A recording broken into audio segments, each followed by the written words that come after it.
कैसे हैं आप सभी। मैं बिहार की बेटी, झारखंड की बहू सीमा आप सबों का मम्मास ब्लॉग में बहुत बहुत स्वागत करती हूँ। दोस्तों, चैत्र नवरात्रि आ गई है। हिंदू धर्म में इसका विशेष महत्व है।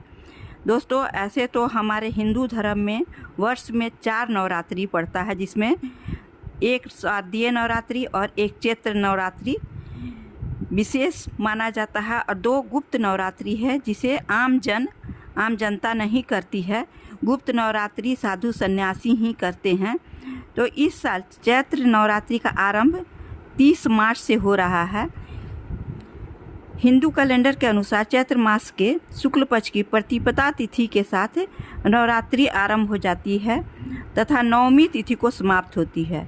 9 दिनों तक चलने वाली इस नवरात्रि के दौरान माँ दुर्गा के 9 स्वरूपों की पूजा की जाती है, जिसमें प्रथम है शैलपुत्री, दूसरी ब्रह्मचारिणी, चंद्रघंटा, माँ कुष्मांडा, स्कंद माता, कात्यायनी, कालरात्रि, महागौरी और सिद्धिदात्री की विधि विधान से पूजा की जाती है। इसके साथ ही पहले दिन ही घर में घट स्थापना की जाती है। जो लोग घर में घट स्थापना करते हैं वो पहले दिन ही करते हैं। बहुत लोग 3 दिनों का करते हैं, बहुत लोग 7 दिन का करते हैं। तो जिसके घर में जैसे होती हो वैसे ही लोग घट स्थापना करते हैं। इसके साथ ही साधक पूरे 9 दिनों तक व्रत रखकर माँ की आराधना करते हैं। इसके साथ ही अष्टमी और नवमी तिथि को माँ दुर्गा के स्वरूप मानकर छोटी कन्याओं की पूजा करने के साथ भोजन कराते हैं। इस साल चैत्र नवरात्रि 9 दिन का न पढ़कर 8 दिनों की पड़ रही है। आइए जानते हैं चैत्र नवरात्रि के दौरान कब करें कलश स्थापना। घट स्थापना के साथ ही इसके महत्व भी जानते हैं। कब से कब तक होगी चैत्र नवरात्रि। तो सबसे पहले तो जानते हैं चैत्र महीने की शुक्ल पक्ष की प्रतिपदा तिथि आरंभ 29 मार्च को शाम 4:27 से शुरू हो जाएगी, और चैत्र महीने के शुक्ल पक्ष की प्रतिपदा तिथि की समाप्ति 30 मार्च दोपहर 12:49 तक रहेगी। तो पहला चैत्र नवरात्रि कलश स्थापना का पहला मुहूर्त है 2025 का पहला मुहूर्त है 30 मार्च 2025 को सुबह 6:13 से सुबह 10:22 तक है। और दूसरा अभिजीत मुहूर्त है दोपहर 12:01 से 12:50 तक। ये जानते हैं किस दिन और किस बार को पड़ रहा है। प्रथम दूसरी सभी का मैं आप लोगों के साथ शेयर कर रही हूँ। प्रतिपदा रविवार को 30 मार्च को माँ शैलपुत्री की पूजा की जाएगी। द्वितीय पूजा 31 मार्च 2025 सोमवार को माँ ब्रह्मचारिणी, माँ चंद्रघंटा की पूजा दोनों एक ही दिन होगी। तृतीया 1 अप्रैल मंगलवार माँ कुष्मांडा की पूजा होगी। चतुर्थी 2 अप्रैल बुधवार माँ स्कंद माता की पूजा की जाएगी। पंचमी 3 अप्रैल गुरुवार माँ कात्यायनी की पूजा की जाएगी।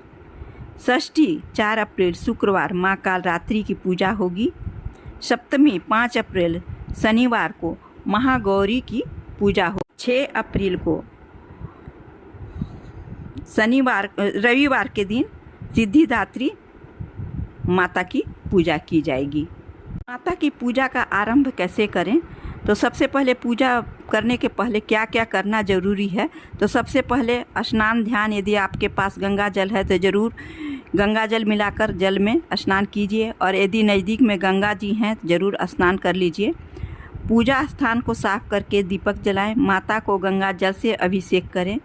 अक्षत, सिंदूर, लाल पुष्प, फल और मिठाई सभी चीज़ का इंतजाम करें। धूप जलाएं। दुर्गा चालीसा या देवी महात्म्य का पाठ करें, और अंत में आरती किया जाता है। तो सबसे पहले सुबह उठकर स्वच्छ वस्त्र धारण किया जाता है। स्नान ध्यान करके पूजा के स्थान को गंगा जल से शुद्ध करना चाहिए। प्रतिमा को स्थापित करें। प्रतिमा को गंगा जल से शुद्ध करें। गंगा जल को माता को अक्षत, सिंदूर, लाल पुष्प, फल और मिठाई अर्पित करें। नारियल, श्रृंगार और चुनरी भी अवश्य ही अर्पित करें। यदि आपको संभव हो तो पान और सुपारी, लौंग और इलायची माँ को अवश्य ही अर्पित करें। माँ को बहुत ही पसंद है लौंग और इलायची। अब हम जानते हैं कि मैया की सवारी, माता की सवारी किस चीज़ से होने वाली है। तो 30 मार्च से चैत्र नवरात्र की शुरुआत होने जा रही है। नवरात्र 30 मार्च से लेकर 6 अप्रैल तक रहेंगे। इस साल माता रानी नवरात्र रविवार से शुरू हो रही है, इसलिए माता हाथी पर सवार होकर आएंगी।